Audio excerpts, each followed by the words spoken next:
Hello, Stan. Here we are in the man cave, having a very almost spring-like refreshment. Very behind in my comings and goings today. I've extra stuff to do this morning, so it is 3:15 on a Saturday afternoon in the man cave. I've come here to watch rugby. I've missed half the first game, so anyway, a bit of a shout out. Start off with, thanks to YouTubers, Blitz 1944. I'm in regular contact with them, and I do trade with them, etc. And I bought off them recently another German M40 helmet, and it arrived on Friday in good order. Thanks very much, boys. Great stuff. On Sunday morning, a Blitz senior contacted me and said, Stan, I'm not trying to get you into trouble, but you did say you wanted a Volkspolizei DDR visor cap in your size. Well, D&B Military, I've got one on there for £25. I bought it. So yeah, I wasn't in the good books with my wife. But then again, my wife's not in my good books, because on Friday, when the helmet arrived, I put it to one side to get rid of the packaging, and she said, hey, look at this. She'd put it on her head. And I said, please take that off. It was a small size. At that, she smacked it on the top of the head to push it down, and she split the stitching in the liner. So this M40, which has got some battle damage on it, survived a shrapnel attack by an allied weapon, but it didn't survive my wife. It's not the end of the world, but I just think, keep your fingers off my militaria. Thank you very much, Mrs. Stan. So this video yesterday, what I did is relevant. I went in the loft and I thought, when I look around the man cave in here, it's about all right. I'm fairly happy with the way things are laid out. It's got me the expensive stuff's in the house, which is where it should be. And everything's laid out in here the best that it can be. It's not overcrowded or overcluttered. It's just about how I want it. I can't get much more in here. The loft, the attic room, it's getting a bit much. So I thought I need to do something pretty drastic. I need to offload some stuff. Now, I do trade with people, but where my eyes fell upon was light refreshment time. My book collection, it's way too big. It was way too big. A lot of it non-military. So I checked the prices of some of the stuff. I had a lot of railway books. They're not worth paying around with, in my opinion. So I charity shopped a load of them, and a massive pile. This freed me up with a bit more shelf space to put some of my World War II sort of looking die-cast models in my library room, if you want, my spare room.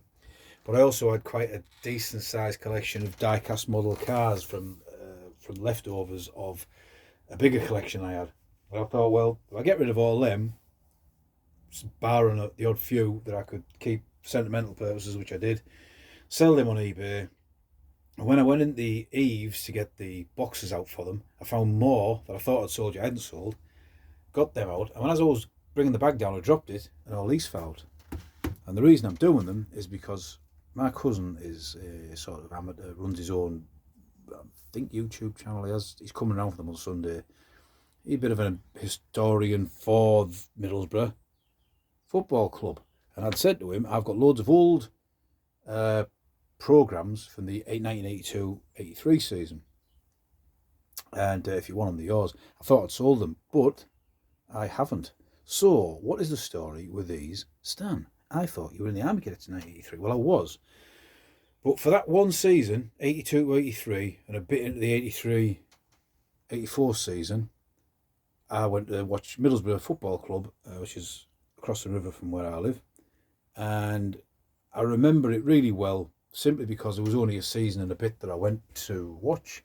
And in those days, it is strange how, I think not all of them, but I'll turn the first one over. There is as much order as I can get them. That one, you might be able to make out some, not on that one, it's lie. Some fool covered that in cling filmy stuff, sticky stuff. That was me 40 years ago. There you go. In those days, you could hang around the back of the changing rooms. And this was when Middlesbrough were in the second division, which I believe is the championship now. But you could literally hang around the changing rooms. I remember like Kevin Keegan when they played Newcastle came down. You get the autographs of them. You could see them like just sat in the changing rooms with the towels wrapped around them. That's what it was like in the 1980s. You could sit with the guys from the local radio, BBC local radio. A lot different now with Jack Charlton. I'm not really a fan of football, as you know. I'm a rugby person, but I had a brief flirtation with it. I remember there was a programme called Shoot, and me and my mates used to hang around if that was getting broadcast. This guy here, sadly died a few years ago, Mick Baxter. I remember him scoring 2 goals. He was interviewed after the TV, and we were stood right next to him at 12, 13-year-old. So it's not a big important part of my life because I'm not that fussed about football. Apologies to football fans, but it's part of my life because I do remember it. And these are going to my cousin on Sundays, coming around for them, and he has got some military that he wants to trade that he doesn't want, and I don't want these anymore. But I've had them in my possession, and they've been back to Australia a couple of times with me in a box, and now they're going the journey. So I just want to make a video of them and talk a load of crap, and we'll have a flick through. 41 years ago, a different world. That guy passed away, Stephen Bell. We'll have a flick through and go mad. And this is probably the years of football that people of my age, if you're into football, worth every penny, will go on about how it was the best game years ago. Ray Hankin, I remember him playing. And I do remember them simply because it was the only real season that I attended. What I do remember, there's some photo shots, milk cup action. Now, I do remember him, Heine Otto, a Dutch guy, scoring the 89th minute at a game against Arsenal. What I do remember, sadly, is the football violence. I mean, obviously, I was a very young lad and I wasn't involved in it, but some of the stuff was shocking, the things that went on in football. I saw a lot of things. The bad side of the football in the 1980s and I suppose the 70s was the same. And we used to stand, us young dudes, around about there at the back. David Shearer, Mick Baxter again. I won't go too much into it, but there you go. There's the Stephen Bell, Michael Kennedy, Darren Wood, Colin Ross, Jim Platt. He was Northern Ireland's keeper. For someone who's right into, again there, Chelsea. So these are all different. Terry Cochran, Heine Otto, Mick Kennedy, Stephen Bell, Joe Brownlee, Jim Platt, Joe Bolton. For somebody who's right into football, you know, there is people at my works who watch my channel and they'll be thinking, oh, Stan, why didn't you give it to me? I love watching Middlesbrough and this and the other. Well, I would, but I forgot I had them, for one thing. And the second thing is, my cousin's getting them, and I do apologise. Terry Cochran again, Paul Segru, Mick Kennedy. All these people, all a long time ago, and these fellas will be at least in the 60s, maybe older. Yeah, that Mick Baxter, he passed away a few years back, I think. Yeah, happy days. Happy carefree days, and I have been to a couple of football matches since, once in Sydney, and again, I was with Joe Bolton, the big fella from Sunderland. I think he's a wagon driver now or something. He's probably retired now, I think. I remember that I went to Middlesbrough once after they moved to the new stadium, and even though, again, this is from someone who doesn't really care too much for him. There's Jim Platt, Northern Ireland's goalkeeper. Someone who doesn't, and Heine Otto. Tony Mowbray as well. He was another regular. I've probably got his. Is he a famous manager now? He's a manager somewhere, I think. There's Middlesbrough training. He's not playing there, but I have got him on there somewhere. Yeah, that even though there were awful times, football violence and whatnot going on at the time. I mean, this guy here, I think he got this radio DJ. He got done for child sex images or some bloody stuff. So yeah, just goes to show you. Even though there were bad times with the violence, the actual atmosphere for me, and I've only been at 2 games since in the last 40 years, the atmosphere in the old sort of clubs was, very, I don't know who that is. was something that you can't capture now. There was a sort of, dare I say, tribalism, a sort of like energy from the crowd. I don't know, I've not, like I say, I'm not a football person, but there was certainly something there that maybe you still get at maybe smaller, more provincial grounds. Unsure. Newcastle United. Well, these me saying I had. Now that could be Keegan's. Oh no, someone Beatty. That's Beatty. I thought I did get Kevin Keegan's autograph, but there he is there. And they're Chris Waddle, famous people, and we literally were just the back of the changing room because nobody bothered you in them days. They knew we were just kids. Nowadays, you probably get nowhere near these people, which is I don't know, a good or a bad thing. Depends how you look at it. I mean, I've literally seen us sitting upstairs. There was a fella called Alistair Brownlee. He's just passed away again. He was probably 10 years older than me. So he was a young reporter for one of the radio stations, and he didn't mind us sitting with him after the game till the floodlights went out. There you go, Tony Mowbray. That's his signature there, and he had been playing, so I'm not sure he's a manager or somebody now. Arsenal, Pat Jennings. I do remember someone threw a can of beer at Pat Jennings and he thought it was the ball until the last minute and he dived out of the way.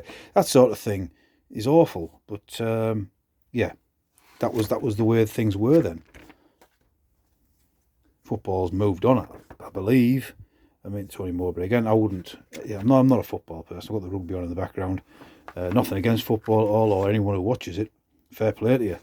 Me personally, I never really took to it at school. I had 2 left feet, and as well as in this country, football's the sport. If you're no good, I can play 5-a-side up to a point, and I was fortunate to find rugby, and I wasn't great at rugby. Mr. Average, Tony Mowbray again, signature. I remember this was one of the only game I went away from home, and I did witness some awful, which I won't go into, football violence at this particular ground, Oakwell. It wasn't very pleasant, and some locals got on our bus and threatened a few of the adults with a damn good thrashing for what had happened. But yeah. Sad days. So, I mean, like me personally, I found rugby, which was good for me. But I can understand the passion behind, like, local sport, local soccer, if you're into that. And this must have been, like, into the second season of the advert again. A real night's entertainment. Probably, this is sort of the 3rd of September, so we're going into the 83-84 season. And as they run out these programmes. I did have possibly, I don't know whether Middlesbrough were getting into financial difficulty. I know in 1986 something happened to them, and they changed the programmes. I did have them. I did have a pile of them, so I went for the 84 season as well. Can't remember, and I did sell a load of them. And this Central League was the reserve league, and I did have an A4 just typed out programme for one. And I sold it for £10. This bloke came and picked it up the house, and he was almost like, it'd be like one of us, like with a German helmet, I suppose. Oh, this is the one missing from my collection, just a scrap of paper. I could have printed it up yesterday, but I don't know what this is. Something that maybe came free with something. And again, there's Keegan. This is just a bit of football memorabilia from 83, 84. So there you go, the second division. Middlesbrough down at the bottom. They weren't particularly good when I went there, I have to admit, but happy days. Going to watch them. I also went to a couple of testimonial matches. This guy, John Craggs, so November the 16th, 1982. I don't know if the fella is still alive, to be honest. I mean, he might have only been 40 odd then. So yeah, I mean, a good thing for anyone who's into football. Like I said, anyone from work who's thinking, Stan, you absolute swine, why didn't you give it to me? Well, I couldn't. I did bump into him later on when my rugby club were in the same hotel as his football club he was managing, Darlington at the time, and he didn't like us being there.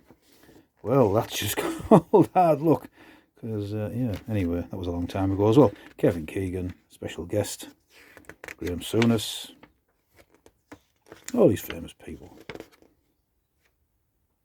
And even some of the adverts. Mountain Country Club, long gone now, as is the Tall Trees, I believe. Yeah. Hotel Royal York, unsure. But there you go, there's the team. William Adams, I think it's famous people, Kevin Keegan, Berardno, Ryan Kintape, Shearer, yeah. And that's John, I don't know who that is, John Brownlee. I never heard of him. I don't know who he was, but there you go. George Courtney. Now, he is a famous ref, I believe.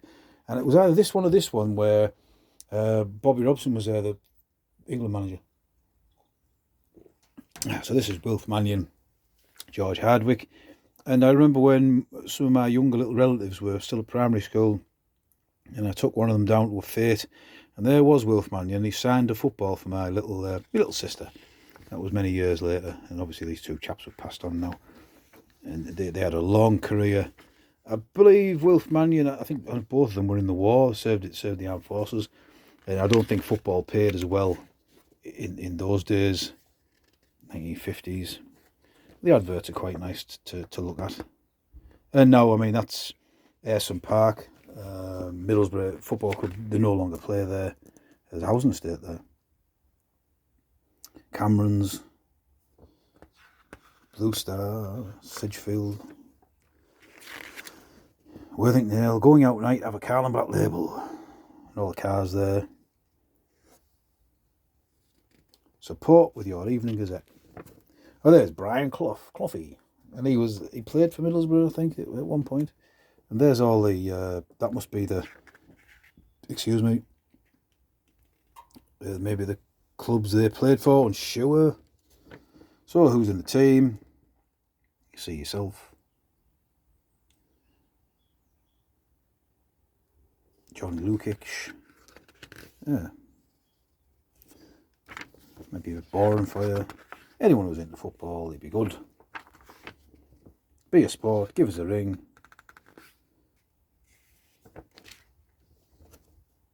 ICI covers a lot of ground.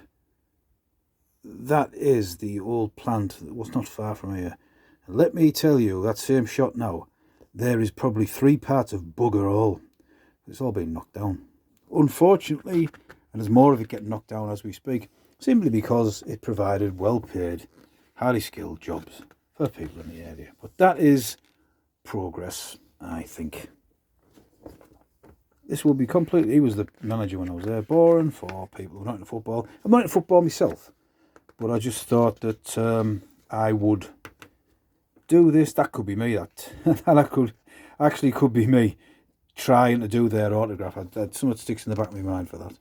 Naughty Stan. You do these sort of things when you're a kid. I used to have hair like that. No, I didn't. I didn't have a wry look at my eyebrow. Cleveland Bombers, Drake and Company. So there you go. I don't know who the autograph is at the back, because that's 20 minutes nearly of me talking crap. John Craggsworth, man, yeah, and all the Middlesbrough programmes that I had left in my collection from my season, possibly 2 that I went to, and I don't know where. I did probably get rid of a few of them, sell some on, and unfortunately do that to one of them, cover it in sticky stick. But it's just to say goodbye to them.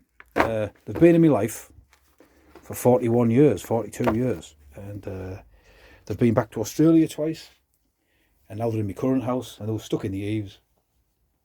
So my cousin is quite welcome to them. So, cousin, look after them, and bring me what you're bringing me, some militaria, and I'll look after that. Because really, we are just custodians of this. They're not worth anything, really, but hopefully my cousin's displays and whatever he puts up, they can get some enjoyment out of it. And these will throwaway items as well. You come on from the match and throw them in a corner, but I've managed to keep all of them. So, goodbye football, out of my life completely. Sorry, I was going to do another video today, maybe the Enfield rifle, but seriously, I'm behind. Seriously, I want to watch the rugby. So that's that. This is Stan, and I will, of course, see ya.